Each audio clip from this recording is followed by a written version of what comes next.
Bueno, pois chegamos á última charla antes da pausa para o café. É o turno de Martín García Aceveiro, que ven da Universidade de Santiago de Compostela. Esta é a túa presentación. Que ten como título Web Scraping de páxinas dinámicas automatizando o buscador con R Selenium. Adiante, Martín. Bueno, bons días e gracias por convidarme a estas xornadas.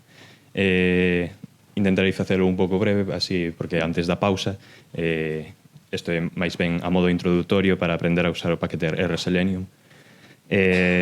Ben, pois así un pouco os requisitos previos son os paquetes de R que utilizaremos son RBest, que se utiliza para o web scraping de páxinas estáticas, e logo R Selenium, que se usa para as dinámicas. Fará falta usar Java, eu usei esta versión de Java, personalmente usei o buscador de Firefox porque en Chrome tiña un fallo de versión, se bon. Fun con Firefox. Para os que non o saibades, unha páxina estática, basicamente unha páxina web que ten un código de HTML fixo. É dicir, ten unha información e o código HTML organiza esta información con etiquetas de forma que o buscador interprete esa información e organice no que mostra na pantalla.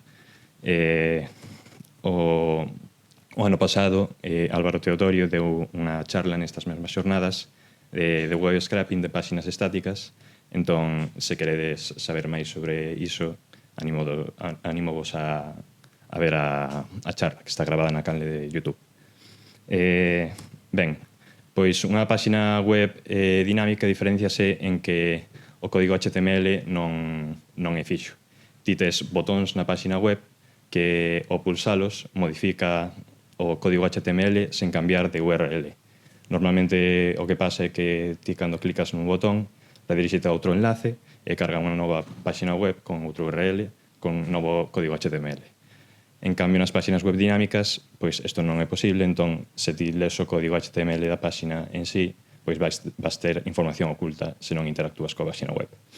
Entón, o paquete R Selenium é o que permite ter un cliente de NDR o que conectarse ao servidor de Selenium, que, por certo, de código aberto, xa que está así promovendo o código libre. Pois o que permite facer chamadas ao buscador de NDR. Ben, pois así simplemente, xa directos ao grano, con esta función do paquete de R Selenium, pois indicades o buscador que usades e algúns outros parámetros.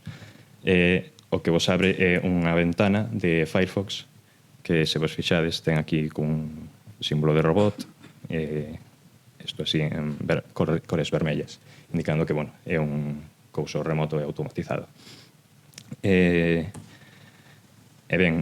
obtedes o vosso cliente de R, logo o que tedes é un obxeto o que contén funcións cas cales faz chamadas ao servidor e interactúas directamente co navegador.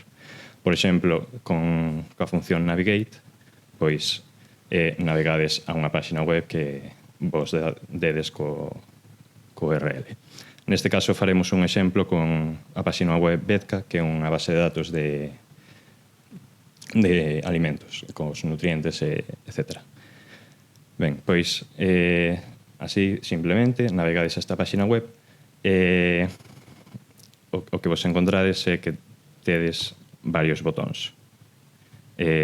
Pulsando estes botóns, o que vai facer é modificar a páxina web, sen cambiar o HTML, o URL. Entón, como explicou Álvaro na súa charla, hai unha extensión de Chrome que se chama CSS Selector, que o que fai é seleccionas unha parte da páxina web e o que te devolve é un que se chama selector CSS, que é como un patrón de búsqueda no código HTML que te devolve pois ese elemento web. Entón, simplemente utilizando isto, por exemplo, abrides a mesma páxina web dentro do navegador Chrome e despinchando naqueles lugares que vos interesa localizar. Por exemplo, nos queremos ir á consulta de datos. Entón, pinchades aquí, seleccionades outros botóns que aparecen marcados do mesmo tipo e así fai un filtro máis específico para coller só ese botón. Ca función find element, bueno, aquí puxen find elements con S, sería sen S porque senón devolve unha lista en vez de un único elemento. Usaríades os CSS selector, hai outras formas de filtrar, pero bueno, a máis axeitada para o que queremos é esta. O valor que simplemente indica o CSS selector. Simplemente eso devolve este elemento web, este botón de aquí, e pinchades no elemento a través desta función. Isto que fai actualizar a páxina e pasar a esta outra interfaz. De novo, volvedes a pulsar o botón co CSS selector para ver o patrón que necesitades para encontralo, e ides así, paso a paso. Aquí é igual, pero chega un momento no que o CSS selector pode fallar. Por exemplo, aquí queríamos seleccionar o aceite de algodón, o botón que dirixe os datos que ten sobre o aceite do algodón, pero o que fai é seleccionar a táboa que hai por debaixo. Entón, pois, a partir de aquí xa non poderíamos seguir sen saber nada disto. Entón, o que xa non nos vai facer todo o traballo e habría que meternos un pouco máis en detalle. Entón, pois, simplemente habría que saber como funcionan os CSS selectors para vernos no código HTML as etiquetas que hai e construirnos un que se axeite o que queremos localizar. Estes serían os máis simples. Por exemplo, poderíamos poñer só un elemento que é o nome da etiqueta e seleccionaría todas as etiquetas que se corresponden con iso. Logo, hai outros que podes indicar a IDE ou a clase. E logo, se queremos ir a algo máis detallado, pois poderíamos meternos nos atributos, porque igual para localizalo non temos o atributo IDE ou class. Por exemplo, aquí poño un exemplo de lang para o que sexa neste caso. E bueno, os que máis usaremos serán o de igualdade para algo moi en concreto ou o de contido, este de aquí. Porque se vos fixades, bueno, aquí tamén pois temos unha lista enorme de alimentos e non podemos tampouco seleccionar un a un co CSS selector e pasalo o noso código de R. Teremos que facer un bucle que percorra todos e para iso hai que identificar patróns no código HTML que nos permita conseguir todos eles sen ir un a un.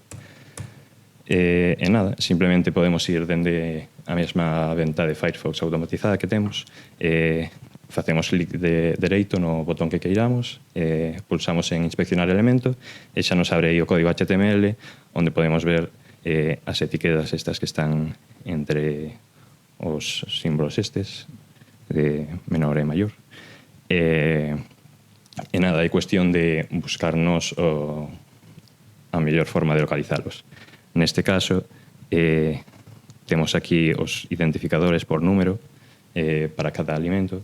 Entón, vemos que aquí pois aparece ese número.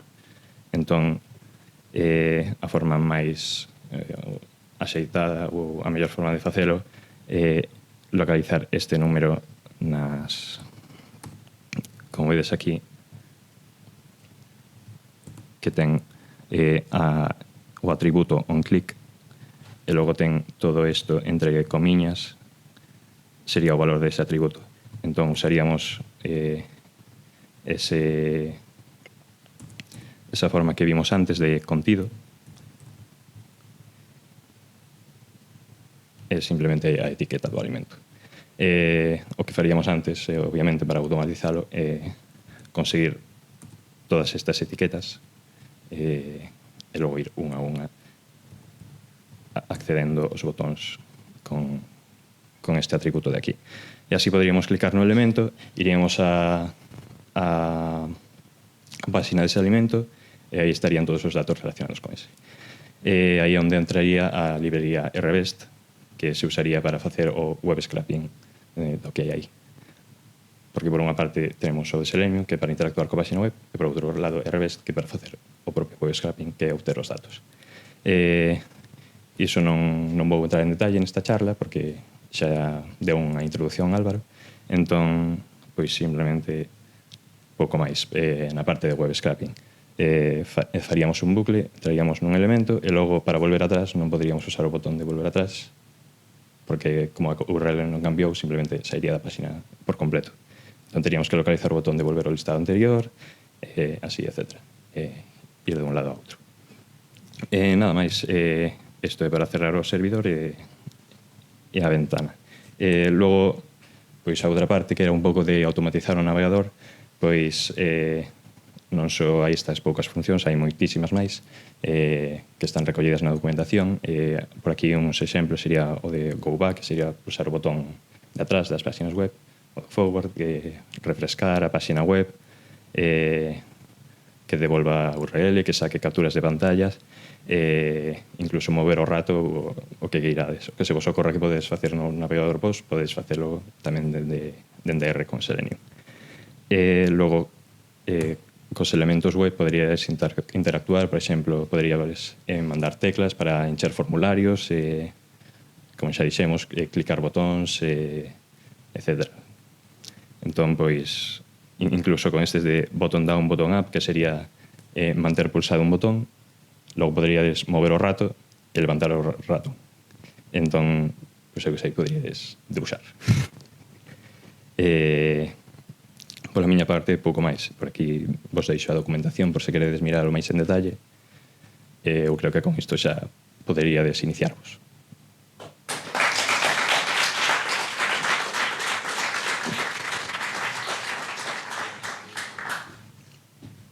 Alguna pregunta para Martín?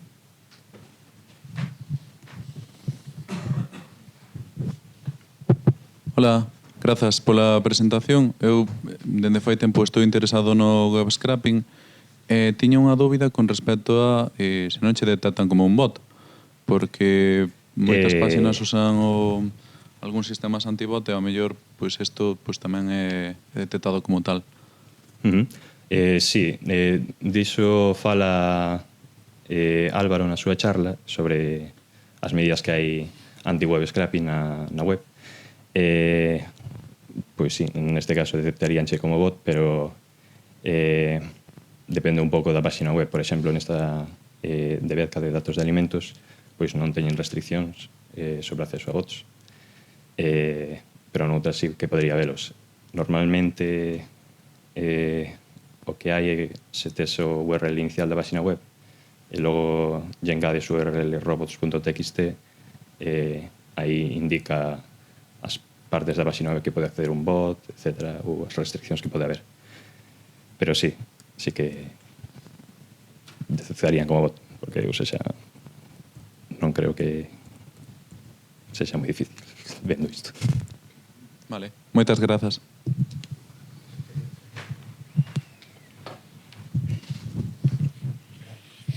Gracias.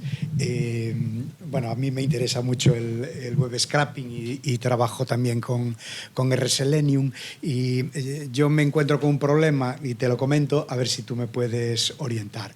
En las páginas dinámicas tienen la mala costumbre de ser muy dinámicas. Quiero decir, estas, por ejemplo, que tú estás enseñando, perdón, estas que estás enseñando... Sí, está moi simple, ten botóns e xa está.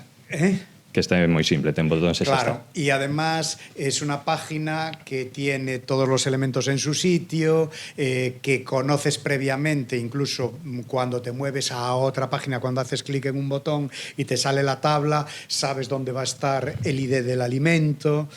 Vale, yo haciendo web scraping a páginas un poco más complicadas, donde lanzas una consulta sobre esa página dinámica, te trae una tabla que ya no conoces muy bien cuál va a ser la estructura exacta de la tabla porque va a depender de varios parámetros. Incluso dentro de esa tabla, a mí lo que me interesa sacar son, imagínate, URLs de documentos o de redirecciones que te manda. Claro, estas técnicas se quedan un poco un poco cortas porque o conoces previamente cómo te va a ir llevando la página o llegas a un momento en que no le puedes pedir cosas. Vale. Yo no sé si para eso hay alguna técnica que desconozco, pero yo llego a sitios en los que no puedo continuar. No sé si... A ver, ao final isto é unha forma de facer o web scraping accesible e sinxelo. Entón, pois se nos metemos en casuísticas máis complicadas, igual xa tes que estudar máis en concreto a materia.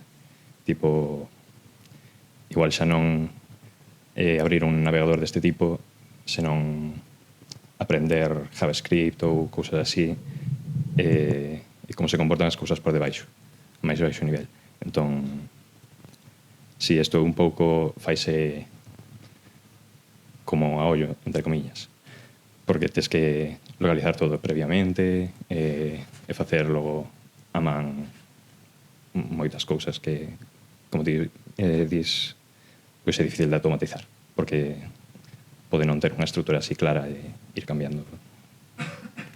Pero non te sabría dicir unha forma sinxela de facer iso. Pois isto é para a parte fácil, por así dicirlo.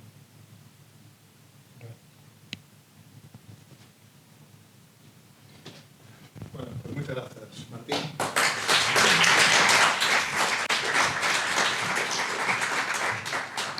Ben, antes de ir a tomar o noso café e descansar, vou trasladar unha pregunta que nos chegou pola canal de YouTube para Boris e Iago. Remite a Fernando Cabana. Si non sei se responde un de vos, quere vir hasta aquí o dende aí, pode facerlo dende aí, non? Vale, a pregunta que nos traslada Fernando é a información satelital da que partides dende que ano se pode revisar? máis que nada para ver o posible uso para ir estudando a evolución do terreo, por exemplo, a nivel incendios. Si, nós a que empregamos de Sentinel-2, que é do programa Copérnicos da Unión Europea, polo que estiven vendo, dende 2015 xa pode haber imaxes para traballar con elas. Pero ademais de Landsat, que son as americanas, pode haber de antes que tamén poden valer tamén para analizar a dinámica do solo e probablemente de incendios, non? E incluso hai aplicacións feitas dentro do programa Copérnicos que fan estes traballos de identificación de incendios e como é a dinámica deles. Moi ben. Bueno, en todo caso, se Fernando quer fazer alguna outra consulta, pois xa seguimos polo chat da canal de YouTube. Moitas grazas, entón agora é o momento de descansar e tomarnos un cafeciño. Volvemos ás 12.